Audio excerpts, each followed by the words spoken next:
Hey, Vuga Nation. From the 17th minute, Terrence talks about how he got addicted to drugs. I'll tell you about myself. I was actually also an addict to coke and how he went to rehab and changed his life, but also the psychology of what goes on in someone who is a drug addict. That's why you find an addict walking in the street 12 o'clock trying to sell a phone, because time doesn't work in their system. But beyond that, we also spoke about addiction in different forms. So if you are addicted to sugar or any other thing that would make you desire it so much, we spoke about that as a form of addiction. People are not asking the right question. Okay. People are asking what is wrong. I want people to ask what is right about it for a person to actually stay there. It's because they're comfortable, they're safe, they feel okay. And how to break away from that. So if you've got any questions, please post them in the comments below. And if you want us to do a part 200%. So from the 17th minute, that's when he talks about the whole drug addiction. And then you've got your mental obsession, where you obsess with you. Now you really want this. As in your telephone. Addiction is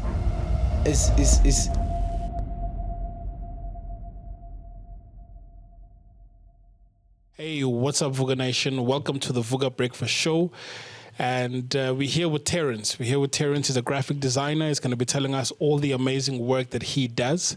And we're here, man. We're here. Yeah. Fortunately, we couldn't do the live stream.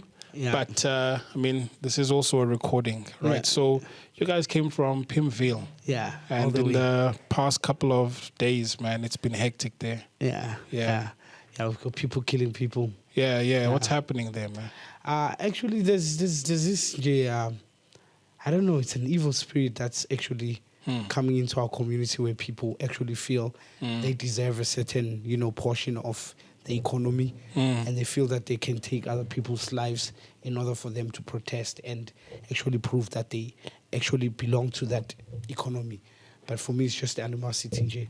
Yeah, because in terms of disruption, we live in the age of AI. Yeah. The same way that Airbnb and Uber came through and disrupted the whole industry. Yeah. Now I can prompt ChatGPT to give me a design. Yeah. So do you feel threatened that AI will displace you as a graphic designer? Yeah, actually, I do. Actually, not just me, but the world itself, in a sense where this AI is actually not engaging us anymore. We are just, on pilot project. Like, I can just put in a word and it gives me the whole story, so I don't have to think anymore. Yeah. And that's the danger. It's not all about, the work that I'm doing, but it's about what are we putting as knowledge, personal knowledge into our world. And I see quality, going away from us, and we're gonna lose it, So it's more quantity now. Yeah. We don't have quality in our text, in our videos, in our images. Everything is just made for us, but the world has been trying to do this to us, to try and make us think that we are thinking, and we are not. They are actually making us think. So TV has been doing that for a long time. Yes. Where you're sitting, you're thinking, you're looking at a story. You're thinking in your mind, you're telling that story. And they're telling you the story for you to think that you're telling that story. But radio would make you imagine, would make you think. Visualize. Yeah. And we were strong, back then. And OBE also has been doing that. You mean the education system? Yeah. Okay. Outcome-based, yeah. Yeah. We used to do X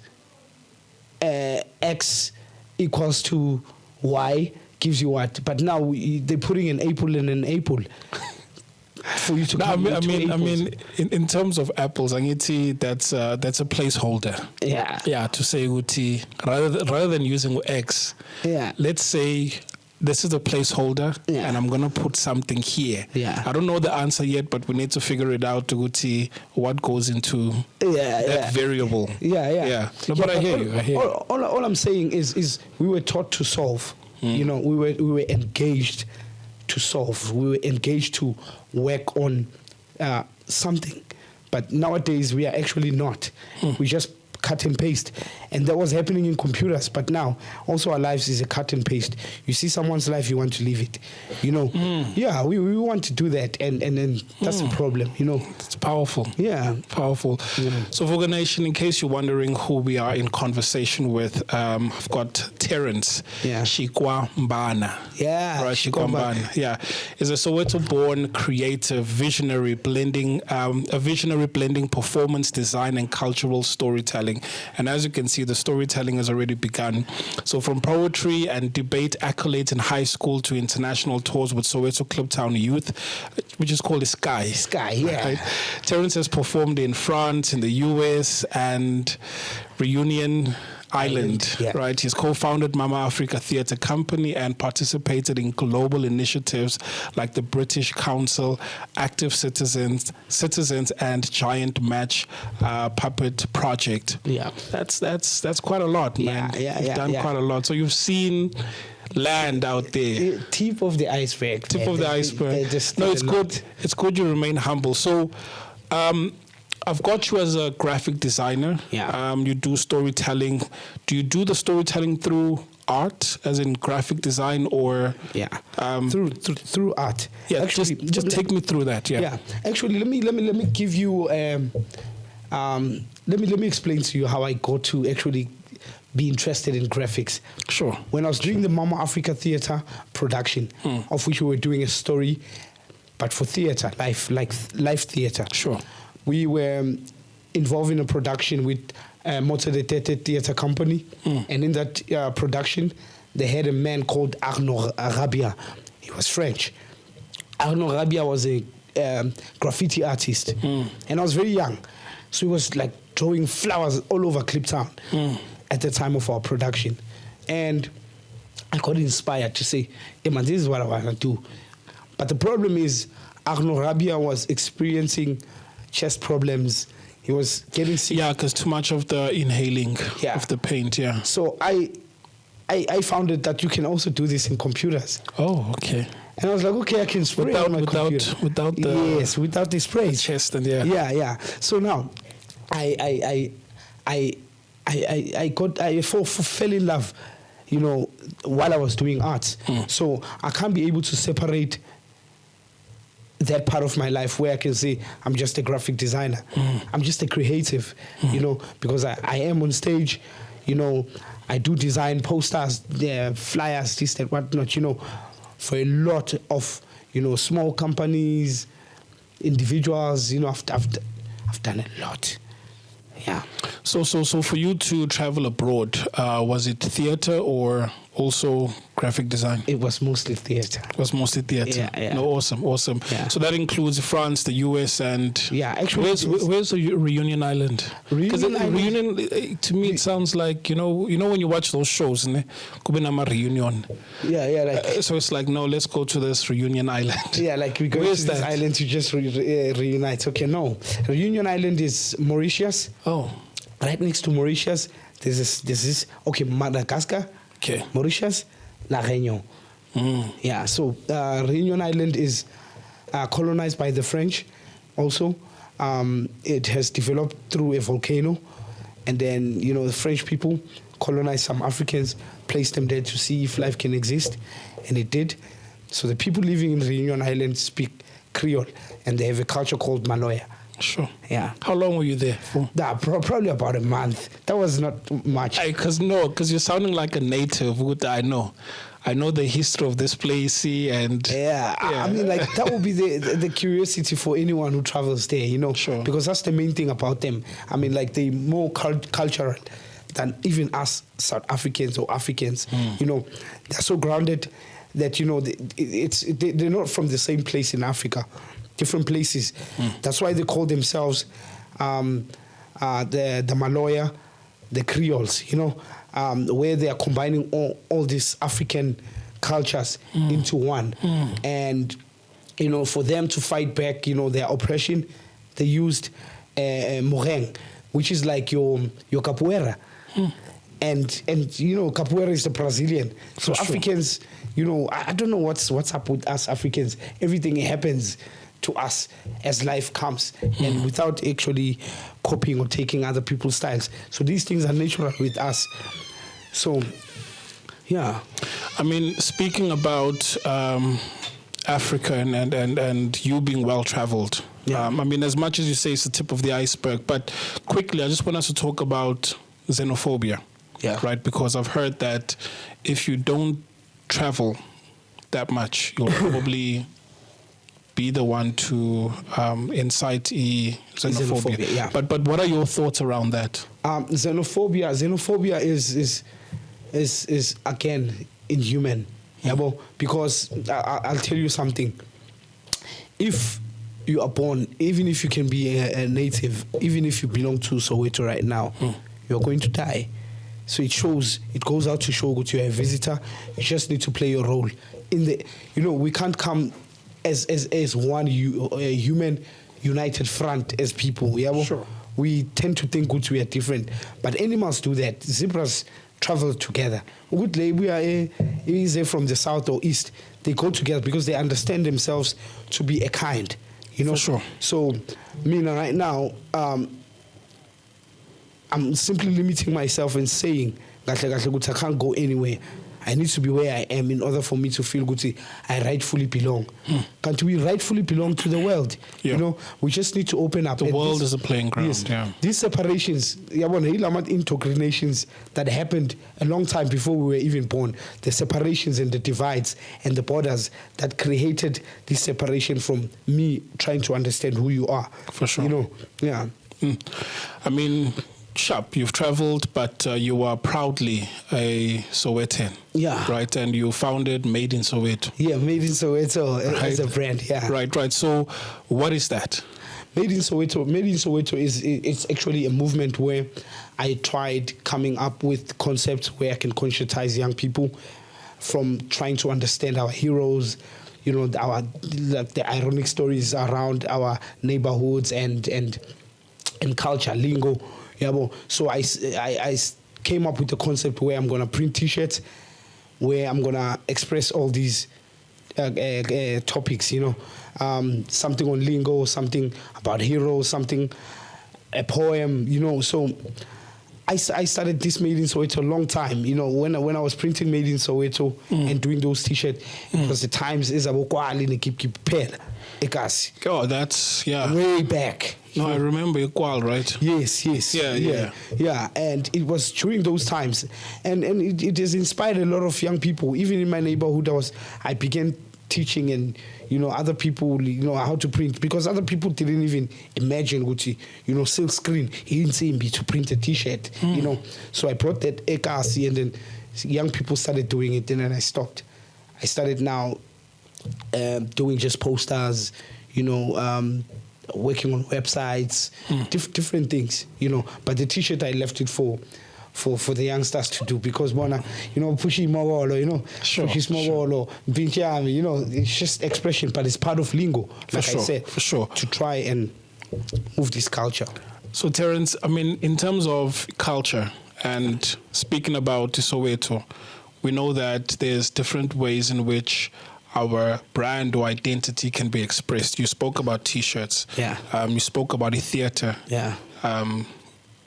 Digital design. Yeah. What other touch points can the Soweto culture be expressed in? Uguti, apart from the ones that you've mentioned, is there other ways in which Made in Soweto sort of brings to light to say that, this, even if ungahamba or you're overseas, when I see this, I'm like, I lay as a Soweto le. Yeah, well, there's a lot. Okay. But I'm actually as a Soweto right now. Sure. What we are trying to come up with, we have noticed that, they are making us lose identity and culture so much that even when you move around, you don't actually feel good. You are in a place where history is so rich. How? You walk around, you'll find walls with alcohol, you'll find walls with funeral parlors, bridges, you'll find walls with products, Tinkata, everywhere. I know walls to be, we won't move here. You know what I mean? I know walls to be a Steve Biko. I know walls to be something radical about where we are in terms of headspace, you know. So this is what we want to try and do as Made in Soweto right now, but it's still in the pipeline. Yeah, to say, okay, you know what, we want to take over all the walls. We want to have walls as a commodity where we must have essential information. Anyone who wants to advertise, I agree it's illegal for me to advertise any product in a pole without actually going to the JRA, right?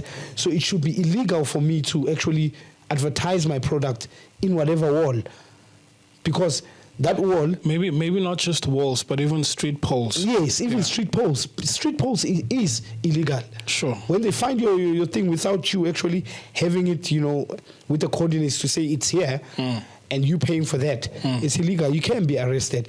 Guti, we don't have regulation in our country, but Metro Cops should be arresting you for doing that. So now we want to have it as a currency where these walls, schools, all abandoned buildings and clinics to have essential information for the people. Because in the near future, my daughter won't know who was Steve Biko and what was Steve Biko doing. Even today, I ask a lot of people, who is Steve Biko? People will tell you, Steve Biko, he was a freedom fighter. He wrote a book, I write what I like. But what more can you say? Yeah, but the reason for us to know these stories is not for us to be proud of them, but it's for us to try and understand their struggle and what they stand for, so that we can actually keep the same attitude and mentality in order for us to go forward strong as black people. 100%. Yeah. No, thanks for that. I mean, as today is the 18th of August. As a fun fact, in 1977, all right, Steve Biko was arrested at a roadblock near King William's Town and later died in the police custody after being beaten. So the story is that on the 18th of August 1977, Steve Biko, the founder of the Black Consciousness Movement, was arrested at a roadblock near King William's Town while returning from a political meeting. He was detained under the Terrorism Act and taken to Port Elizabeth, where he was brutally beaten by police. Despite being seriously injured, he was transported naked and unconscious over 1,000 kilometers to Pretoria, where he died in a prison cell on the 12th of September 1977. And he was a young man at the age of 30. So his death became a global symbol of apartheid brutality and galvanized international opposition to the regime. Right. So that was today in 1977. And if my math is correct, that's 43 years ago. Yeah. I think so. Yeah. 42 years ago. 42 years ago. Yeah. So, I think these walls that you're talking about, we're talking physical walls, but whether it's also expressed through art, T-shirt, but these are different touch points in which we'll showcase Soweto. Yes. Okay. So Soweto has bared a lot of struggle, man, throughout the years. And one of them is the addiction. We see that there's a lot of guys that are... You'll be surprised, my guy. Addicted, right, to substances. So just walk me through the whole experience of working with abantu that are addicted to drugs. I'll tell you about myself. For sure. Yeah. Before we even talk about other people that I helped, or that we've helped, or that we've got the grace from God to actually try and help. 100%. Yeah. I'll tell you about myself. I was actually also an addict to coke, and these things are not taught to us, where we can express how we feel about things and interpret things and actually be able to live with things.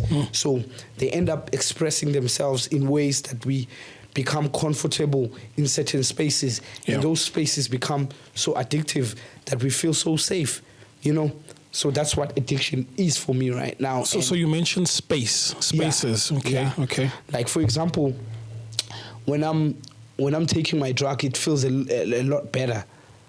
than when I'm sitting with you without you actually seeing that I'm hurt inside. And being sober, you mean? Sorry? Sober. No. When I was using, I would feel better. Sure. In that, the problem is with addiction, the people are not asking the right question. Okay. People are asking what is wrong. I want people to ask what is right about it for a person to actually stay there. It's because they're comfortable, they're safe, they feel okay, they feel lot better. I see. And because there's this, I don't know if it's a space within us, or it's a place within us that we can't be able to open up that easy, but it comes out as an expression. As you know, we've got 5 senses, and then within these 5 senses, we've got the pre-conscious, subconscious. The pre-conscious records all the positive, subconscious records all the negatives in our lives. Then with that, these two actually determines our action, and our action determines reputation. So whatever that I've experienced as a person, like for example, imagine you being there with Steve Pico when all those things were happening, and you were left alone now to come back and leave. Those things, yes, you can talk about them lightly, but there's this part that will always go with you. Trauma. Trauma. How do you express that? When you see a white person from your pre-conscious, from your subconscious, you'll have a certain reaction, and that reaction will, forever be become a trigger. Yeah. So we were not taught to deal with ourselves. We are so much away from ourselves, even in culture. We are not even, I'm Tonga. I don't even have anything Tonga about me right now. So I'm not taught about myself from the beginning. Okay, this is how you deal with yourself, Terrence. Do you think it's by design? Yes. Okay. Yes, because remember, apartheid was there to assimilate us from our own cultures, from our own being, to not know who we are, to think less of ourselves. And that has happened a long time, that even our parents don't find it imperative to teach me. Even us, we are not teaching them. It runs deep. Yeah, we're not teaching anything to our kids right now that is cultural. Unless siyohlangana go family, senza a gathering. And it's meaningless. But the who we are, what we are, how we come to be, we don't know.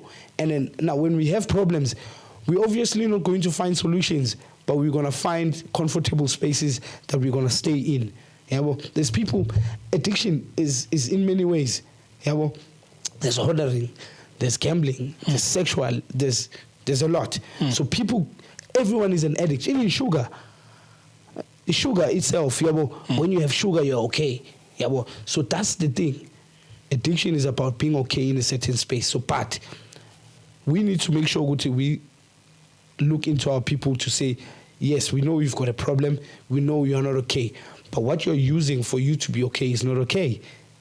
There's an alternative. I like that. So the question, or the right question to ask, is what's right about your addiction? And because you've been there, typically the answer would be, I feel safe. Yeah. I feel less anxious. Yeah. I'm okay. Yeah. And then the follow-up question, if I heard you correctly, is, I hear you, but manje, what you are taking in order for you to reach that place of solitude, that thing is not okay. Yeah. Is that what you're saying? Yeah. Okay. Yeah. Okay. So how long were you a user, and at what point did you then realize? 10 years. 10 years. 10 solid years. And then it flies. Time flies when you're using, because actually you're living in a loop where you're doing the same thing over and over again. And when you're doing the same thing over and over again, you tend to lose track of time, because it's about finding means and ways to get, and when you get, you finish, you try and find ways to get more, you finish, you try and find, I understand. So you're doing the same thing, so time doesn't work for you. That's why you find an addict walking in the street 12 o'clock trying to sell a phone, because time doesn't work in their system. What they want, what they need works. So I've used for 10 years, and these 10 years for me was a gift, I'll tell you. because this is where I see the importance of life and time itself. It's okay. I spend so much time trying to kill myself, hurting myself, even the ones around me. But I'm still here. And I've got this chance to actually come out of it. What do I do now? So this is how we started to say, okay, you know what? We must try and help other brothers, because in my group, there's someone that, there's one member who used for like, from 1987, only got relieved 2025, this year. So how long is that? It means they don't have a childhood where they can say, I played in a toy, I once had a bike, I went to school, university, so they skipped a lot. And then how do we make them adjust now? I mean, there was a video circulating on socials where a young boy, like maybe 5 or 4 years old, bottle copy. Yeah. Did you see it? Yeah, I did. Anything addiction, I would 100% see it. But I'll tell you, there's places that actually find these things normal. Like in the Cape, I'm not being judgmental. Sure. But in the Cape, I've been to a place called Nicener. Nicener, yes. Yeah, yes. In Cape, going towards the Cape. There, in the highway, this side is the Rastas, this side is the Colours. Right? So we went to the Rastas community. A child, as an infant in the family, they would be smoking weed. And it's normal. And then you know what? Anything, even the world out there has taught me that. Sure. But you know what you find wrong here is right somewhere. And what is right somewhere is wrong here, So where's our moral campus? Is it like an individual thing, or can we as a society come together? It's a state of mind, brah. It's a state of mind, because there's families. Masiti moral, it's a universal. It's for everyone. Sure. It's something that we must all abide by or live by, right? Yeah. But good families were in Kamba. It's just normal. I've seen that. But not guilty. So it's just a matter of you and me. What do you decide? What is right here is wrong there. What is wrong there is right here. So who should be right? It's a good question, but circling back to Nicener, the side Yamaras, the way, I mean, a child taking weed, right? Can we or can they defend Uguti? No, this is what we do in this family, or not just the family, but the Rastafarian culture, that this is what we do. Yeah, actually, let me tell you something I've realized. It is wrong. The people who are doing them, they've got the right ways to protect their own rubbish. Yeah, but they can justify it so much that you'd feel good when maybe you're living in the in the caves, the people who are doing something wrong in a group, they feel so comfortable. Addiction. It's about being comfortable in something that wrong and right doesn't matter anymore, but just it. A father would pass crash, and that boy is doing it like an adult. And when like kids copy. Yeah, children live what they see, basically. So, problem. This is what's going to happen here in our country if we don't do what Terrence is doing, trying to help addicts go out there. Slowly and slowly, it's going to be normal.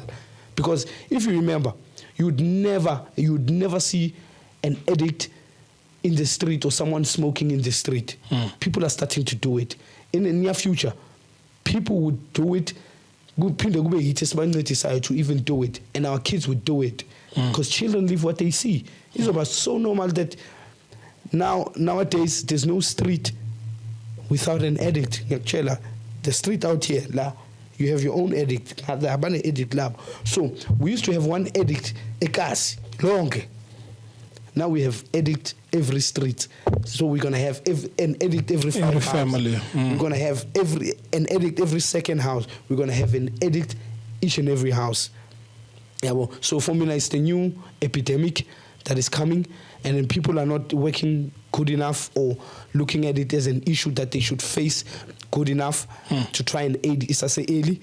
Because as soon as it will be out of control that, when you're not smoking, you'll be abnormal.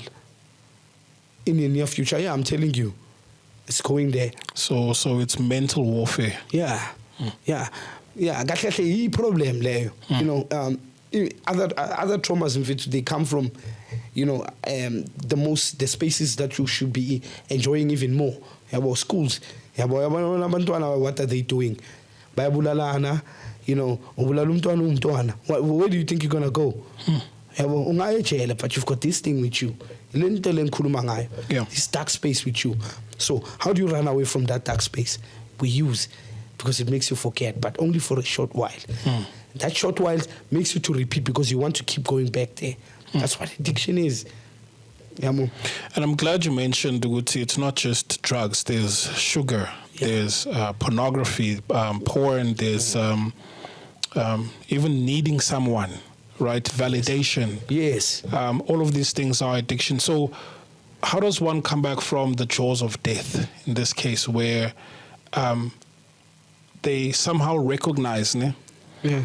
And just before you answer, a quick story. We once did a camp where we invited 30 users, but they were smoking in Yaupe. Yeah. So it was a 2-day camp. We had tents, and then there was 30 mentors. So it was to prepare them for a rehab. So we spent the Friday night, Saturday, and then Sunday, the guys go to rehab. So we spent the 2 days. There was programs, speakers came through. We had Patrick Shai, we had Umenzi come through as well to mentor the guys. So they all went to rehab. But fast forward 6 months later, not even one of them managed to stay clean.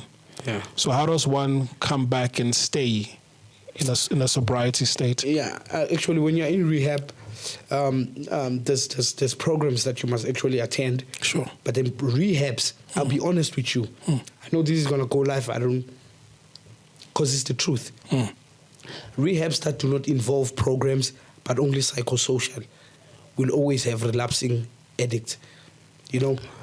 Explain that for us that don't understand. Yeah. You need when you're in rehab, you need an addiction counselor, someone who's going to help you understand the exact nature of your problem. So a lot of people go to rehab, but they're not taught about the nature of their problem, what it tries to do, how it lives, how it survives. Take addiction as a person who wants to survive like you want to survive yourself. Parasite. Yeah. So right now, as I'm sitting with you, right, it's so vocal, it's so clear that it's in my ear to say I'm Vanashaya one. That's fine. You're gonna be a studio, no? Why not do it out? And then just do one, and then that's what it does. And without the addiction counselor in rehab, you tend not to understand this thing, because addiction is a threefold disease. It's the physical allergy, where you feel unease, there's something missing, I'm not complete, I'm not all right, right? And then you've got your mental obsession, where you obsess with you. Now you really want this. Yazin, you touch the phone. Yazin. Hence, towards Okekseni, yes, the guys are. That's the obsession. Gallivanting. Yeah. And then you've got the spiritual melody, right? Where you resent yourself for all your actions, where for how you acquired the drug and why you use the drug. You resent yourself. So that resentment that you feel about yourself, you also want to run away from it. So how do you use again? It's interesting you say that, because I want us to stay here on this topic. Yeah. It just kind of reminds me of masturbation, where I'm talking about the third point about spiritual melody, where you're not supposed to do it and you feel like crap after you do it, but then you go back and you get that relief, but then you go through the same cycle where melody. You resent yourself. Yes, it's that thing that I was telling you about.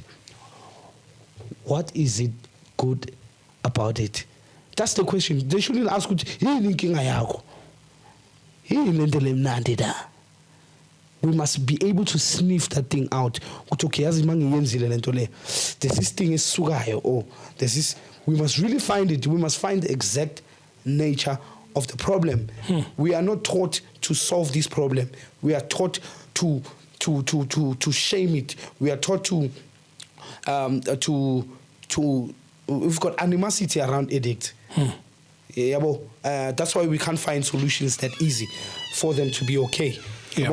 So that's the problem. What is it that is so nice? Why do you eat cakes? Why do you keep buying this quarter? Why do you keep drinking cold drink, Terrence? Why? I understand. Those are the questions. It's okay. Yazin, mangishaile writings. We must take that Zulu out from you. To understand what you're complete. But now, is it wrong to experience like Izulu, where you're looking for that heavenly state? Yeah. Because there are some people that reach that heavenly state through meditation. Meditation. Some will use. Some, like in my case, mangpuzi coke.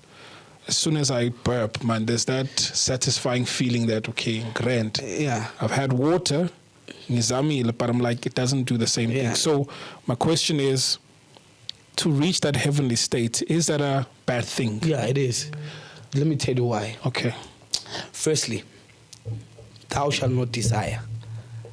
It's one of the basic rules of life, not Christian life or in. Anything that you desire so much makes you weak and it corrupts you. I think you need to say that one more time. All right. Anything that you desire so much. Yeah. Okay. That you want to keep going back, it corrupts you. How? For me to get it, I can do anything. I can kill that guy. I can take that phone. I can take that thing in order for me to get that thing. So it overrides my principles, my norms, my values, my ethics. Yeah, I understand. It goes beyond your own ethics as a human being for you to acquire that thing, to keep going back there. So desire is a problem. It makes you weak as a person. Yeah, I understand. Because you want to acquire what you want to acquire beyond norms, beyond values, beyond ethics. At any cost. Yeah. You want to keep going back there. So it is a problem because you'll sell your son one day. I mean, it's happening.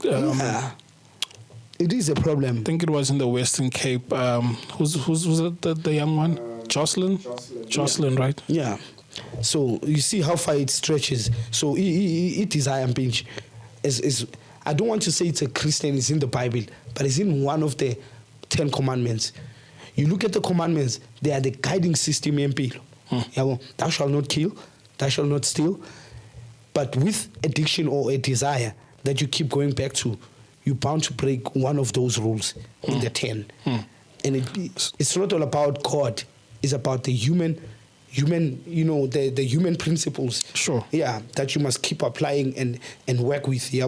So you end up overriding those in the place of your desire.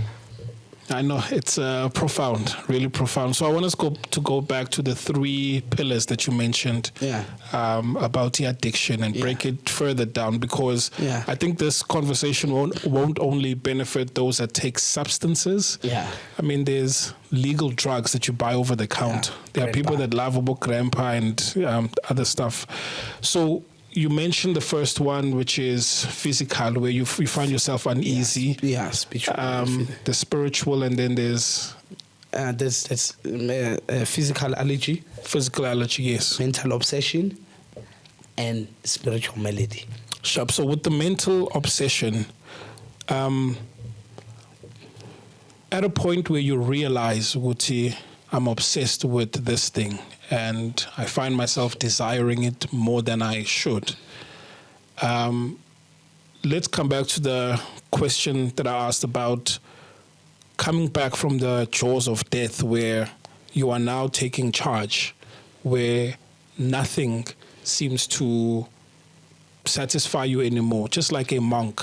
Because you can try and bribe a monk, but right? So how did you come back from that state where you recognize, I know I need to be in charge now.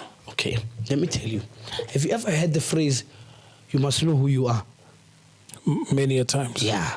People don't understand that phrase to this extent. Understand this. Once you have a desire or you have a need to go back to something over and over and excessively do it, you tend to forget how you used to feel without it. You think this is your new nature. This is how you've always been. So what I've done, I've had a serious introspection with myself. Sure. Where I actually, right after finished smoking, right after using, right, I said, okay, this is what I've been needing. But what did I get physically, spiritually, or mentally out of it? I realized there was nothing. It was just a dead end. And I keep going back to this dead end, and it feels so good, but it's a dead end at the end of the day. Yeah. So I went back to a place where I knew myself as a person who never actually needed these things to feel complete, to feel accepted, to feel good enough, to feel loved. You know, there's a lot, you know, that actually put us in that space, which we are insufficient in some way without this to make us complete. Then I just remembered Utaman. There was once this Terrence who used to just be a normal person without anything. Yeah. And actually having that as a feeling and as a thought felt so good. It was beyond drugs. Just give me image. You know, I was like, okay, Yazin, okay, I must just go to rehab for me to know okay, I can go the first day, because there's this self-sabotage. The reason for rehab, sabotage. They must just give you 8 weeks for you to be with yourself in this face, you know, and then really see come on, you know, first day, second day, my second month. The thought I was not even in my mind anymore, you know. It was just a thing we came far. I want to make the best out of this life. You know, you even love yourself regaining who you used to be. You know, trust me, I used to limp. Manghamba. Yeah, but I went to rehab and everything went back without my injection, my operations, none. So you tend to be a sick person. You think you are like that. Yeah, but and you're not. Even mentally, you know, there's basic things, man. About gas. You don't value those things. Not because it's a physical allergy. Yeah, but they tend not to matter anymore. It's a sickness, that thing. Because it block up. Okay, let me explain how addiction also works. Cook. All right. We've got the prefrontal cortex, right? That holds your principles, your values, your norms, all your good decisions comes from there. Yep. At the back of our mind, we've got what we call the midbrain, your fight or flight, right? And then that's the override from the midbrain, right? So as human beings, whatever that we consume, that we put in our system, registered up to 400% as an exception, like as something that you want to keep doing. We register to our prefrontal cortex. So the midbrain sent dopamine to the receptors in our prefrontal cortex. It's like a message. You know, when I'm sending you an SMS to say, okay, Terrence has sent you an SMS. So the midbrain sends to the prefrontal cortex. So based on your principles, if you're a Christian, for example, if you galipon uzoiqima, because from the midbrain to your prefrontal cortex, that you shouldn't see. It is wrong according to your principles. So now, whatever that you consume goes to 400% to say, okay, you need this to survive. You should prioritize. Each time you're hungry, go for it, right? So they register in receptors. They open up like, okay, like my fingers are like this. And then the dopamine is just to fight or flight, right? You go against or it goes on its own, right? So it sends in receptors to your principles, your values, your morals, right? So the 400, it gets divided into these. And then, even when you're sleeping, ufuna for breakfast. It's based on these principles. So now, once you consume a drug, it goes 1,400% beyond food and anything that you can desire in your life. It shuts down all the receptors in your brain. It only opens up for that. It tells you need this to survive. Each time you get an opportunity to go back, you're going back here. So all of these principles, the receptors from your midbrain, then only one is open. So now, you will keep living in that loop for the rest of your life if no one or yourself says it is enough. It starts with self. Yeah. So also with Christians, I mean, like, if you go to church, we always go to, how did you become a Christian? Someone's going survive a big accident. Something drastic needs to happen to you to wake up. All the time or? Most of the time. Most of the time. Most of the time. Me, nothing drastic happened. I don't even have a scar. I was a thief. I was a manipulator. I was cunning, baffling. I was all the wrong things. You know, all the X's in your life right now were my rights. Shy laptop, what do you do with this? How many lives is saving? It doesn't matter to me.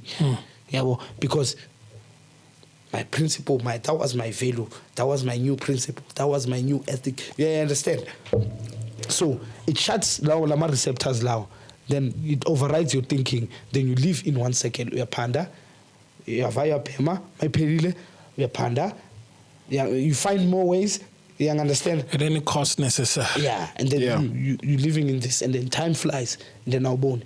Because you're doing one thing. Go away, it's like nothing now 1 year. Maramasang peg, not 10 years.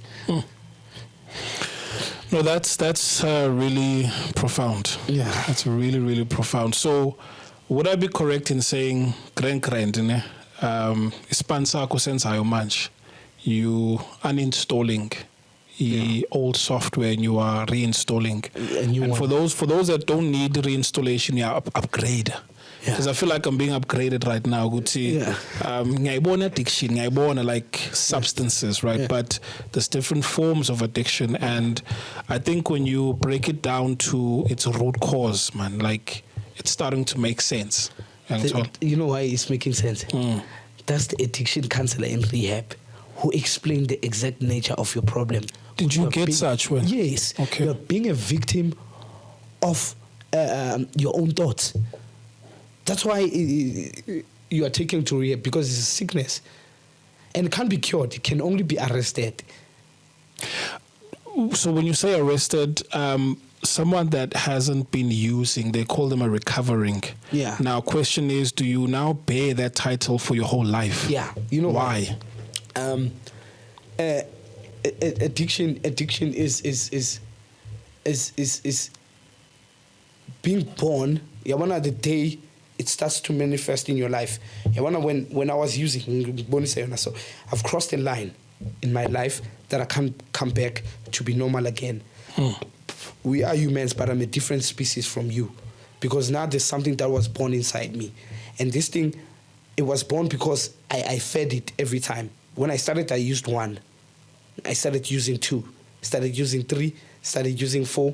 I started being unmanageable. Living with it, yeah. Yeah, I understand. So this thing also grew inside me. So it's got a place and a room and a country, right? So that country, what I had to do, it was not destroyed. That country is still there. That thing is still there, right? But what I did is I understood what it is, and I accepted that it is what it is, and it's going to stay there. Now I'm going to walk away from it, or I'm going to move away from it and actually redesign myself, reestablish myself to be something else with the recognition that it is there. Because anytime that thing, it works on you every day. But you wake up before your own addiction wakes you up. Pause. Yeah. Pause.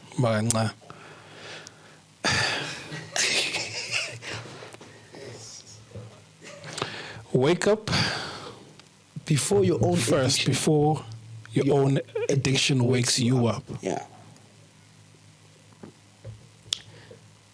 what it means. Yeah. Go on. What it means, right? Realize you have an addiction. Don't beg. You know what's making people stay denial. there? Denial. Sure. And it works like that. The addiction works around 5 principles, if I don't forget. Denial, rationalization, blame. I forget the 2. You rationalize. Am I supposed to say bad words here? No, sir. Okay. But you really... Okay, say it. I'll maybe Abantu will say it, but then we'll beep it out. Yeah. People rationalize it. Wangafuna ke rehab, hayi ndaba ngakawasha impahla. We get that, bruh. Yeah. You understand? Sure. They try to rationalize things that has nothing to do with anything that is around their own thing. Because addiction is a life. It is something that is there. It is born. It's a country, like you said. Yes, it wants to survive also. Not only so. Don't think of an addiction as something of an action. No, it's a personality. It's a life. It's a person within you. A spirit. There's a spirit within me that is there. That's why you need spiritual awakening at the end. Because we are spiritually dead. Hence the term zombie. Yeah. Mope me. Yes. You are spiritually dead, so you need a spiritual awakening. How do you find a spiritual awakening? But there's no one else that can ever rescue you but your own gods. I don't know who you praise or who you believe in. They need to come to an aid for you, and then from that point you need to be ready also as a person to say, this is the steps I want to take. This is what I want to do in my life. That's why we don't allow people. We get calls from parents more than addicts themselves wanting to go to rehab. Ufuna rehab, but uyafuna na. Yeah, I understand. Yeah, so you need yourself. You need God to actually. I'm not God because I believe in God. I find it offensive to make it for everyone. Sure. God had to actually call me. To say, Ntwana, says the devil's time is finished. You need to come out. And then when you come out, what do? And I realized one thing. In order for me to try, hear me right, to try and stay clean, I must work with addicts. So it's like going back to that place. Yeah. I see myself over and over again. Sure. Because it is without parallel for one addict to help another addict. Because one addict can be best understood by another addict. I know they do denial. When a magazo deny ukuthi uchonchile, umshanga impama. I understand what is the disease. It's telling him ukuthi akachonchanga and uyazi kahle ukuthi uchonchile. So are you saying ukuthi it gets so bad with like they believe their own lies? Yeah. Bram, Bega, when an addict is walking in the street, is a lie. You know why? They believe they're okay. But I believe to go to me and grand. Mabang choked me and no charity, but much bang Sanyela. Nang Sanyela, and grand. Nang Sanyela. It's you live a lie and you see it as truth. That's why you are in the devil's den, where you buy me KFC. One nigga sleeping so you refund. So we are the KFC ngitang ifuni. Cela imali yakho. Nah. No, ngikushela ivari like uyayibona ukuthi into enjani. You give me shoes, brand new shoes. I will sell them for 100 rand in order for me to get what I need to get. And then tell me if there's anything holy there. Okay. Not even holy. Anything good there. Ngoba masithi holy says religionize, but anything good there. Self-sabotage every day, bruh. Each time you finish smoking, out of the money that you stole something from, you resent yourself, you tell yourself you're not gonna do it. But because you don't want that feeling, you go back. You don't want that feeling of resent, but you enjoy that feeling high because it takes you away from this resentment. You go back. So what that trauma that actually got you there, you even end up forgetting it. You remember your high more than your problem that got you there. And then that high becomes so comfortable that you want to stay there and you'll do anything to always go back there. That's the rationalization part. Yeah. It's all. And then now, our parents, yeah, well, Tina, the Hope Eco Village and Stories Untold, right? We're coming in to say we want to also teach abazali. You know, there's a lot of people in fact who can change. So easy. But it starts where though? It starts here. If you want your child to change, sure, be the understander of bullshit. Simple. Addicts don't like to be confronted. They don't like to be told the truth blatantly. They want you to understand something that is not understandable, but work with them. Understand what is ununderstandable. Be with them. Then they'll believe in the process you want to take them. Evangelize them. Yeah. Sure. Yeah, I understand. Right. Immediately they go to rehab, you got them. Because that's where we start to open. You know, I used to think, good, I have friends. Right? When I went to rehab, only the people I hated were coming to visit me, my mother. But all my friends never even came. Interesting. Yeah. At that moment, like, what did you realize? Yeah. I realized, Guti, you know what? I can be hateful. Okay. As a person. Sure. I can be impossible as a person. Difficult. I can be all these things that are so negative about life. But I have one person that I know Guti never turned. And then I realized there is love out there. My mother. Yeah, well, when she came, but it's like she forgot everything that I ever did. I would take my mother's clothes and sell them.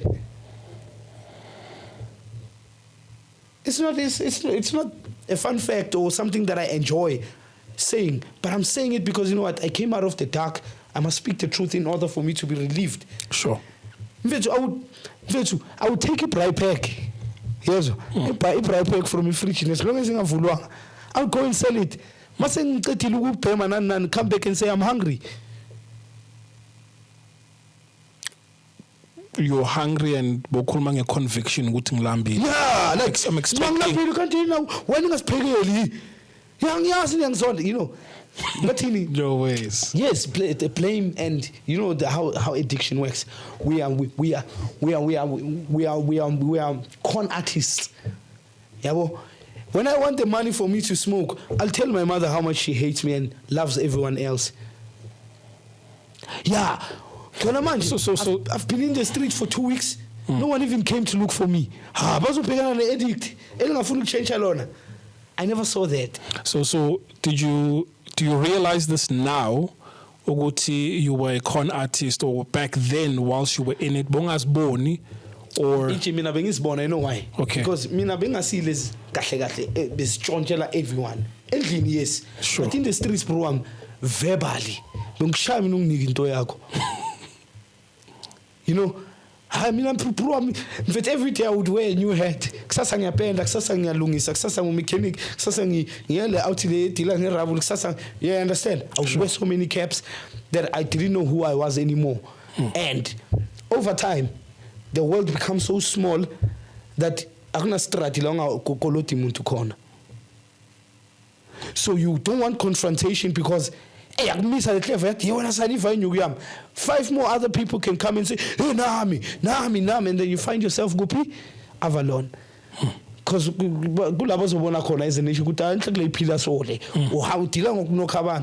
I used to live that life. But if I would need timing to go out. Because in Zanzi, this side, I can't go.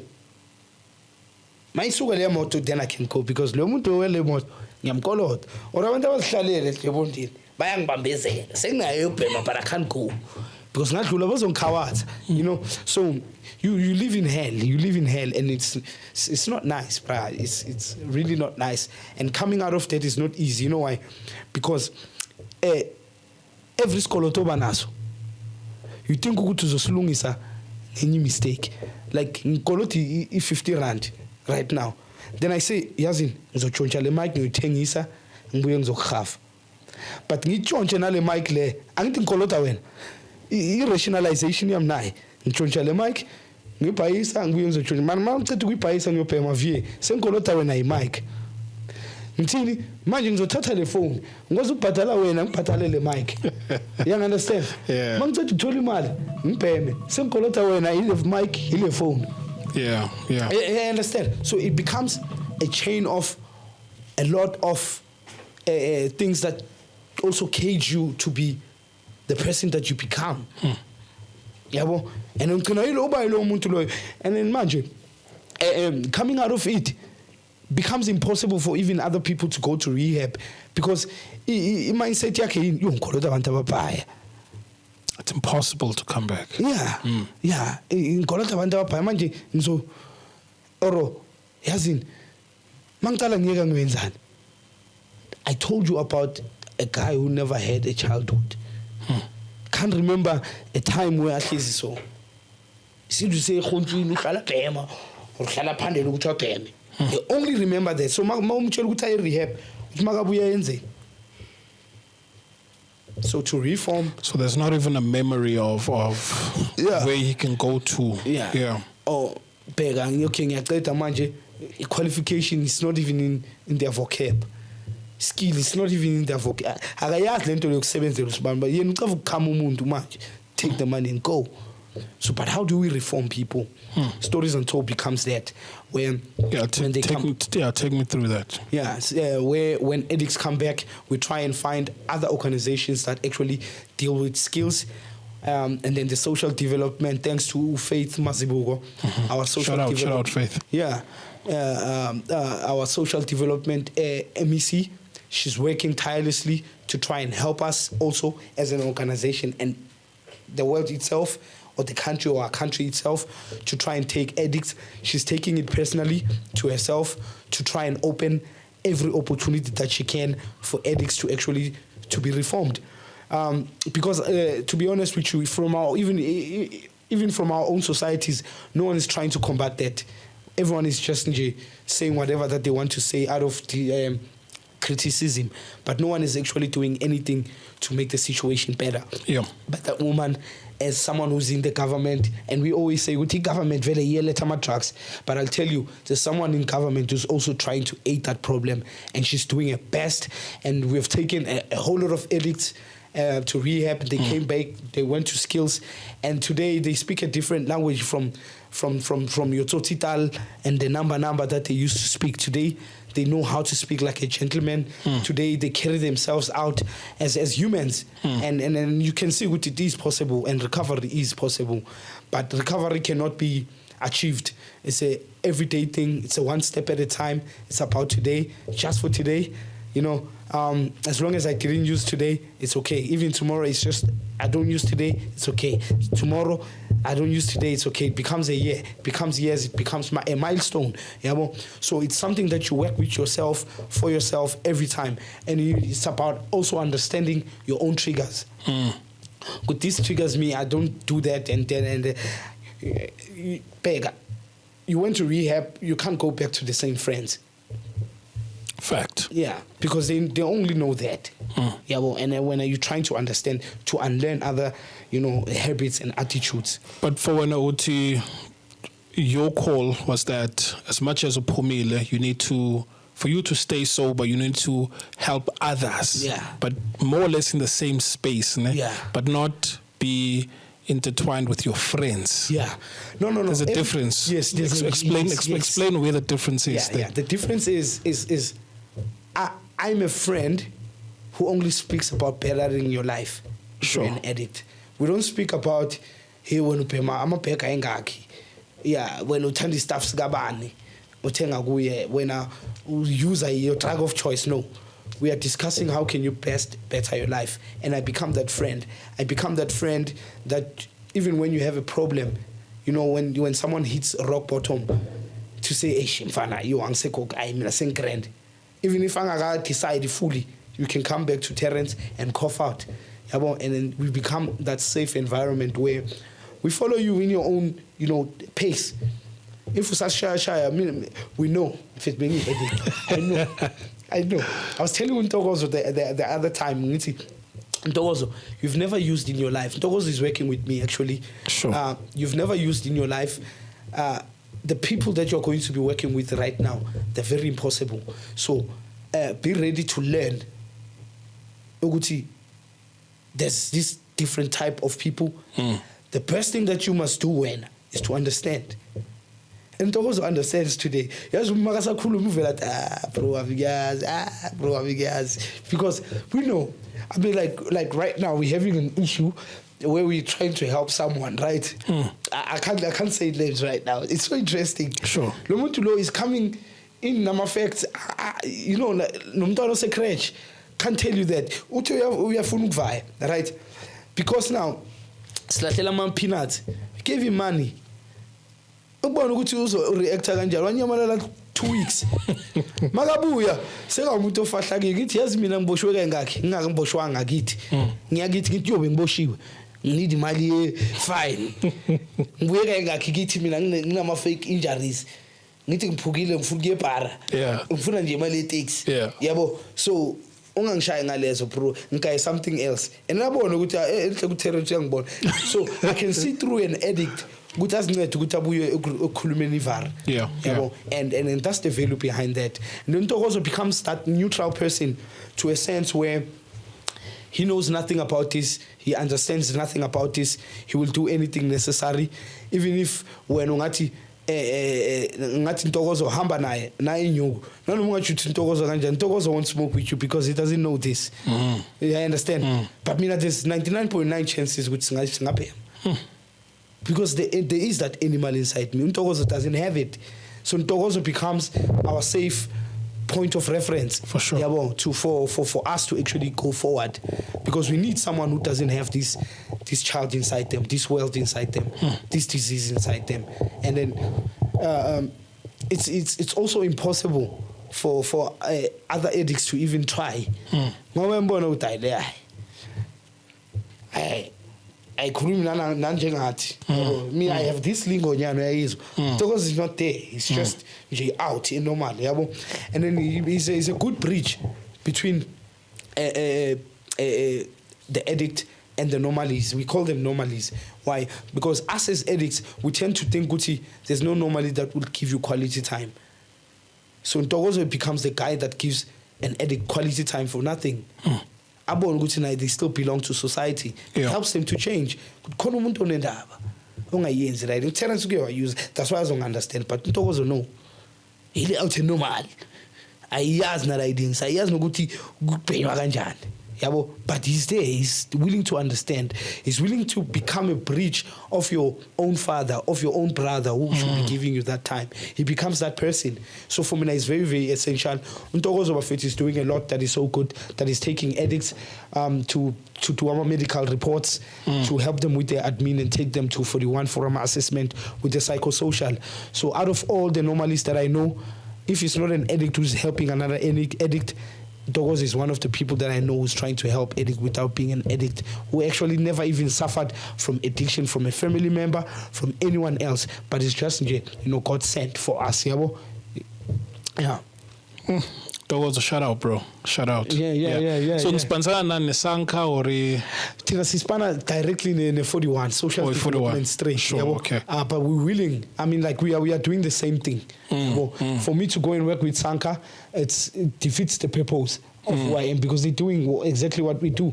We're just trying to spread and be in another corner as they are in another corner. So together we are just combating, trying to fight this disease of addiction. So with getting the message out there, you have a TikTok, your stories untold. Yes. So from a marketing standpoint, like who are you talking to? Are you talking to the parents who go to Kiunga Temba, or I mean, mangi market, like chances are someone who smokes or uses, ne? Yeah. Will they probably be on TikTok? No. So who's the Yes, on that account? That's a very good, very, very good question. This is the world it's at large. If there's an addict who gets to see it by chance, maybe go by TV, by Bone. Sure. But the problem is how the parents now use our content over their children who are smoking. Why when I can't change? It's not for that. For sure. It's for their own understanding. Okay. To see, for them to know, Guti, you know, there's a better way for them to actually find change. And then if it's not time for their child to change, it's not because of a phone background. That's why you wake up. Whether as an addict or not, song is fun sharp. Fun pain la, you understand? Sure. Sharp song. But now, addiction is a disease. You're found on a TP, you're found on a HIV. Why are we able to treat umuntu with HIV? Grand. Why are we able to? I mean, I don't have cancer, but I understand cancer. Sure. You are not an addict. Try and understand what addiction is. This is what we are trying to say, and we are trying to become that platform where you can learn more the addiction from different people and different spheres of its own influence. Yep. Yeah. No. Please go check it out. Go TikTok. It's Stories Untold. So obviously you take the viewer through a journey of abantu. Yeah. So what's one success story, man, that you can absolutely say, Guti, ever since it's dating, there's this success story? Van. Yo, okay. I am proud right now to say, Guti, out of everyone else that we've helped. Sure. I mean, I'm very proud for Petule, known as Dr. House, the guy who actually composed the song Kima Titi, Kisamanta, Kima Titi, Kisintaule. You remember the guy? No. His name is Dr. House. Dr. House recently went to rehab. We actually took every step with him for him to actually go to rehab, and he's made it. He's out of rehab now. He's looking forward, to becoming himself again and helping young people be in music. So we want to try and create that environment for him. Yeah. So I think one of the videos that you can check on YouTube, Ki Chem Eli. He was on Chem Eli performing the actual song that I'm talking about, but he has done a lot of great music and produced a lot of great music. Yeah. So that's why when a creative addict goes out there, I was going there. They become too destroyed. Sure. Yeah, well, they become too destroyed because once you're a creative, you're an influence. Yeah. So you even influence yourself even more, and there are chances that there can be 100 or 30 other people who are smoking because of you, because you've got that influence bone in you. Yeah, so slim. Yeah, actually, the word drug, you know what it stands for? No, enlighten me. Devil's revenge upon God's servants. Sure. One more time. Devil's revenge. Devil's revenge upon God's servants. So, this disease of addiction using drugs targets the smart ones, targets the influential ones, targets the creative ones, targets the right ones. Young tall. Akekho mfethu ngizokutshela mina right now. In rehab mfethu mina bengihlezi nama scientists, nama biologists, nama ngiyangithola. Abantu abamfethu abazokuexplainela rocket science. Why were you smoking? I want to go. It's not all about that. Yabo, there's something beyond understanding that dark space that I'm telling you about. That if we can be able to sniff it out from our kids from an early age. Mawushaya umama wencosi yakho, you must know that you are planting that seed of addiction in your child. Mawuqala ubonisa umntanakho izinto ezi wrong, you must know that you are planting that seed of addiction in your child. Mawuqala unganikeza umntanakho isikhathi ummamele, you are simply planting that seed of addiction. Mawuqala unga recognize ama achievements wencosi yakho when they are doing good, ungasho next, you are simply planting that seed of addiction in your child. We must recognize them, we must check on them, we must always look up for them. Wherever they've done right, we must be able to congratulate them. When they've done wrong, we must not shout them, we must correct them. There's a difference. So we must just play it. I know we can't do it every day safe, but 90% we must try and do it and play it safe with our kids. Sure. Because wonke ama-addictions okutshela asuka from that age la wena uthuke nje umntwana kabuhlungu kabi umtshela amagama abuhlungu kayi-1 it doesn't have to be 20 times but that one time becomes that dark space yabo and then sasa makabhema you uzibuza ukuthi why ubhema they're not asking the right questions still kwamele ubuza ukuthi enhloko yini lento emnandi la you know yeah because this is also making me think because just yesterday I went to go see my daughter so she is 4 manch and she knows ukuthi when Papa comes through Papa has something nguye right so typically I would buy like lama sweet lamancane lama watermelon lama rings lawo and so mangiyada she would also like angtapi yabo and then she would find a sweet she'd be happy and I would also enjoy that experience but it's funny you mentioned this because just the other day I was thinking about it and this Zoro that's when it became more apparent because next right and she's like Papa sweets right so it's interesting because it's like to a certain extent as parents we somehow foster or train addictions in little children so now moving forward singiyacabanga manje ukuthi no she must know ukuthi mayikhona ikhona mangekho ayikho and besides ukuthi ayikho it's a case of mangithi ayikho she must be okay and not really facilitate that whole thing of magangibona she associates a perception you know what I mean so thank you for that because it's something I see as well with man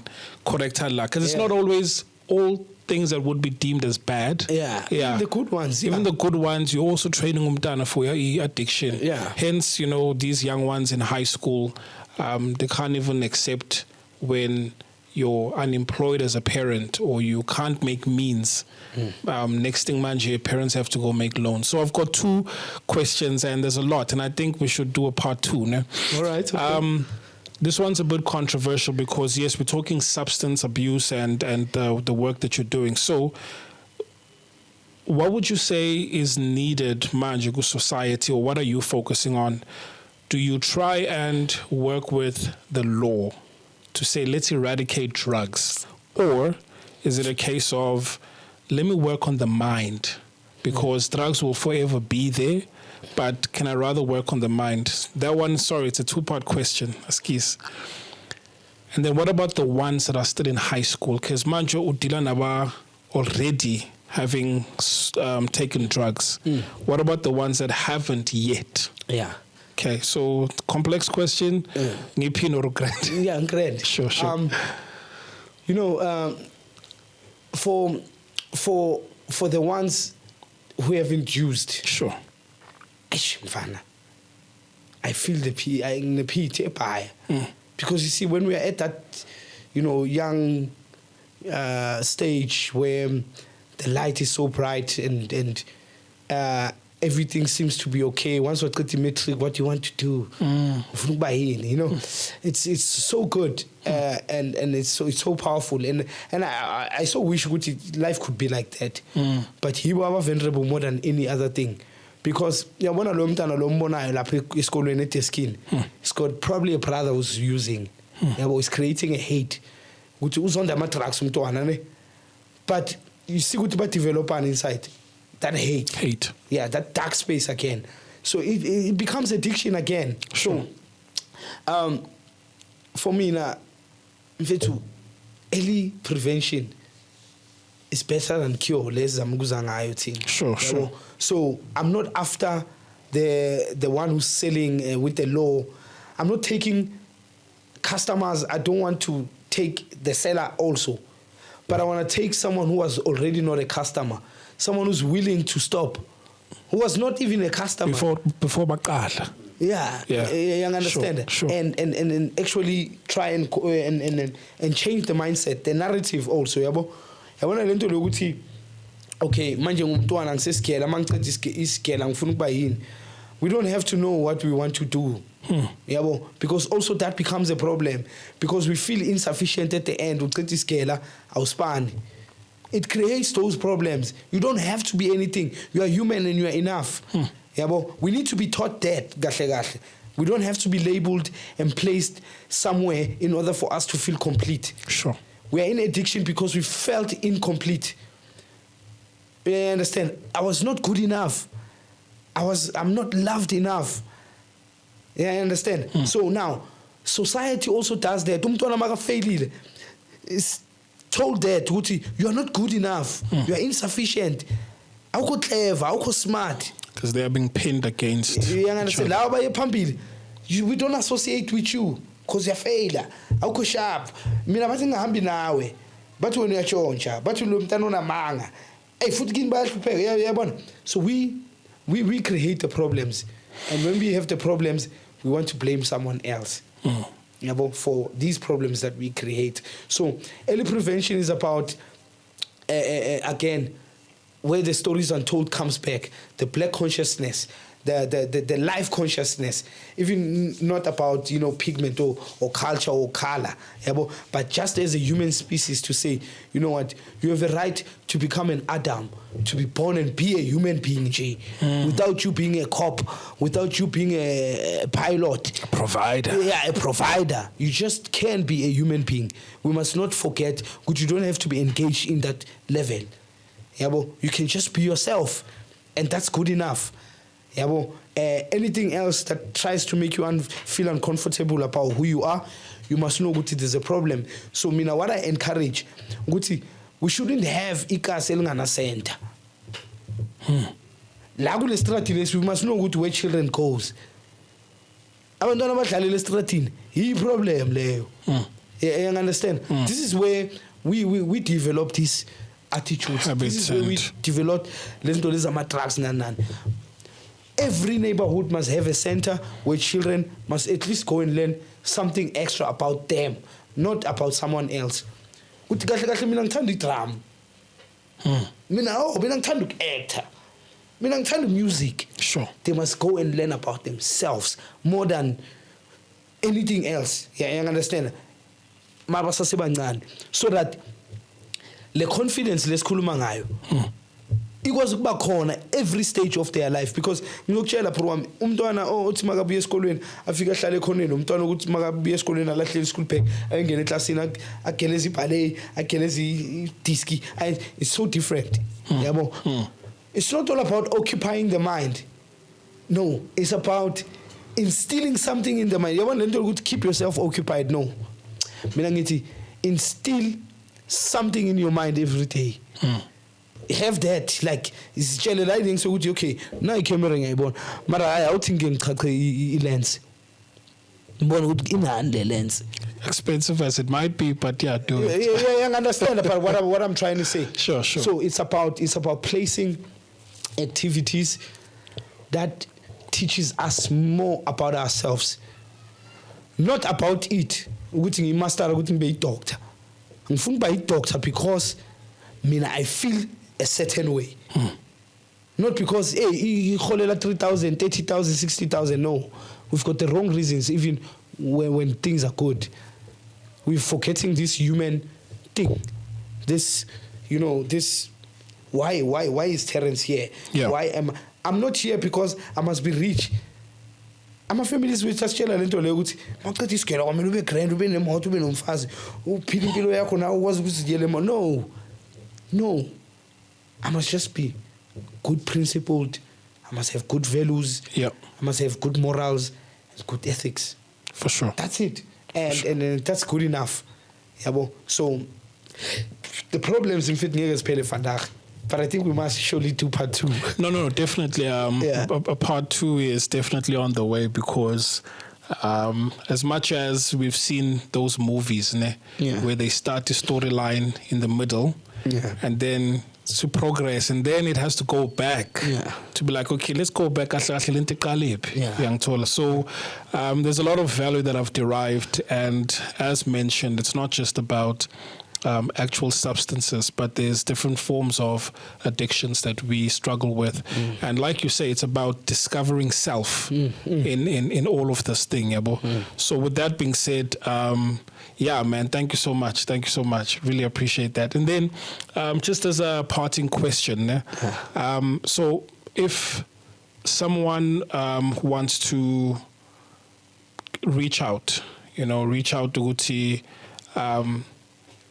maybe not even for my daughter, for my son, but Nami, as a parent, because I recognize that I don't understand the addiction. I don't understand the place or the dark place that Bona, they see themselves in terms of it being a heavenly space. How do I reach out to you, and what are the programs that you have so that Nami, as umzali or as someone who's a user, can facilitate? And then just, does it have to be substances? But what if I'm addicted to pornography? Yeah. Can I reach out to you? Yes, okay, you can. Cool. You can. Actually, anything that you overdo excessively, that it goes beyond reason. Sure. For you to actually do it and actually achieve anything substantial to better your life. If there's something like that in your life that happens, you need to come. Sure. Not because we've got the solutions. No, because we've got the ear. I want to listen to the problems. Because people stay in these addictions because they are embarrassing. It's embarrassing porn. But we are a safe environment where you can cough out. Sure. Other people, actually, for them to stop using, it's just about talking. It doesn't take the whole process of rehabilitation, but it's just an environment where they feel safe to cough out. So we are there for that. And we are not an emotional solace for parents who are head over kids who have done bad things to them. We are not those people, but we are here to try and sniff out the problem from a child who's repeating something over and over again, that it goes beyond their own decisions. So people tend to think, we are not so psychosocial for parents, where we listen to your problems. No, we don't want to hear what you chonche and what tata in ukwenzani. We want to know how best forward can you go with your child. Sure. Sure. And turn your lemon into lemonade. Yeah. No, I think initially I thought, I'm coming to talk to a graphic designer, but I see that you're actually a human designer. Yeah. Right. So thank you. Thank you, guys. Thank you. But mention in terms of contacts, where can people find you? Okay. Basic thing is number 078 972 3749. I think you must also get into Ntokozo's number. 100%. Because it's very, very relevant. I don't know it by heart. Can you say it? No, yeah, sure. Then you'll just repeat it. 065 617 770. Yeah. No, but maybe now I'm on a camera and we'll see if they see you. They know that. Right. This is one guy who has never used in his life. Sure. And is willing to take his time and make time for the forsaken lot. Yeah. Superman. Sure. Superman without a kryptonite. Yeah. Yeah. No, but Terrence, man, thank you. We'll definitely have a part 2. But to me, what I'm sensing is that we actually dealing with the mind here, and depending on your spiritual level, obviously it does tie down to your spirit, your mind, and then your body, right? This one informs this one, and this one informs this one, which leads to actions, right? So if spiritually you've dealt with everything you need to deal with, and then mentally you've checked yourself, then physically you'll be okay. Right. You'll become all right. Yeah. People speak of the rock bottom, but I also speak of the peak point, where everything is so good, everything is right, and then you go back down. So both sides, it works like that. So that's why sometimes we've got even celebrities and people that we never thought they would actually do this, finding them doing it, because we're not looking up there. There's also this emotional breakdown also, una everything. You know, with everything that you think you really need for you to be okay, people still fall. I think maybe next time we should talk about that. Shame as well. Yeah. And now we are the only people who are engineering these things, because we don't give room for them to happen. When they happen, they are shameful. And like they just be cheese. Go when I don't get no trucks. No, it's not about what they used to have. Gubo. It's not all about the top. It's about being human again, you know. So we can talk more, and we can raise these issues and create, actually, for me, you know, every day where we sit and actually talk about our real topics. Someone evil, you know, for Uber, you know, or for the takes, you know, but where we're talking about before as a cheese writings, what really happened to the person.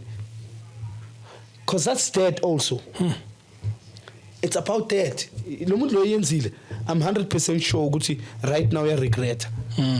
But at the time when they were doing it, it was right. Because there was this satisfaction that they got, of which is addiction. But in Tandu was satisfied. It's an addiction. Right. Right. It's an addiction. You are a perfectionist. It's an addiction, but do it right. Yeah, I understand. So it's difficult, man, living a life, and it's very easy living it too. You know, yeah. No, Terrence, Dogozo, guys, I appreciate you so much. Okay, and I'm hoping that everyone that's watching this, you found value, because if you notice, there were two parallel conversations happening at the same time. Yes, it's about substance abuse and the work that Terrence is doing to help the guys in the community to realize and remember themselves. But at the same time, we were talking about finding that place where if you're too dependent on something, then that too is also an addiction. So don't forget to subscribe, hit the like button, and check out Stories Untold on TikTok. And there's also Facebook, Stories Untold, and Terrence Shikwambana, the YouTube channel, Shikwambana Terrence Stories Untold. So the links will be in the description, and we'll see you again with the second part, where we're going to talk about shame, because it's not just about addiction, but there's a lot of people that feel shame. Yes. Right. So we'll talk about that next time. So stay tuned. We'll see you again next time. Stay blessed, guys. Yeah, man. Peace. Thank you. Away.